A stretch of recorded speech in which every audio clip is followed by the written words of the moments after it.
ഞാൻ ശരിക്കും പേടിച്ചു. എനിക്കും 9 വയസ്സുള്ളൊരു മകനുണ്ട്. വാർത്തയിലെ കുട്ടിക്ക് എൻ്റെ മകനേക്കാൾ 3-4 വയസ്സ് മാത്രമാണ് കൂടുതലായുള്ളത്. അതാണ് എന്നെ കൂടുതൽ ഭയപ്പെടുത്തിയത്. ഇന്ന് കുട്ടികളുടെ കയ്യിൽ സ്മാർട്ട് ഫോണും സോഷ്യൽ മീഡിയയും വളരെ ചെറുപ്പത്തിൽ തന്നെ എത്തുന്നുണ്ട്.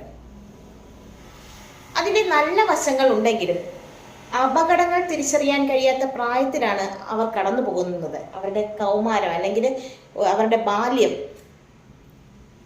ഇത്തരം വാർത്ത വരുമ്പോൾ ആദ്യം നമ്മൾ ചോദിക്കുന്നത് ആരാണ് കുറ്റക്കാർ? പക്ഷെ അതിനേക്കാൾ പ്രധാനപ്പെട്ട ചോദ്യം ഇനി നമ്മുടെ കുട്ടികളെ എങ്ങനെ കൂടുതൽ സുരക്ഷിതരാക്കാം എന്നതാണ്. കുട്ടികൾക്ക് ഫോൺ വാങ്ങിക്കൊടുക്കുന്നതിന് മുമ്പ് ഫോൺ എങ്ങനെ സുരക്ഷിതമായി ഉപയോഗിക്കണമെന്ന് പഠിപ്പിക്കേണ്ടത് നമ്മൾ ഓരോ മാതാപിതാക്കളുടെയും കടമയാണ്.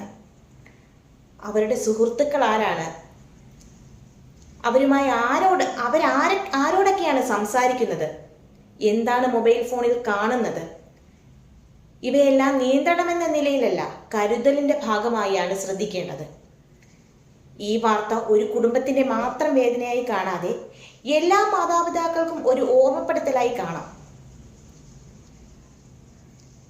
നമ്മുടെ കുട്ടികൾ സ്വാതന്ത്ര്യം നൽകാം, പക്ഷേ അതിനേക്കാൾ കൂടുതൽ സുരക്ഷയും ശരിയായ വഴികാട്ടലും നൽകാം.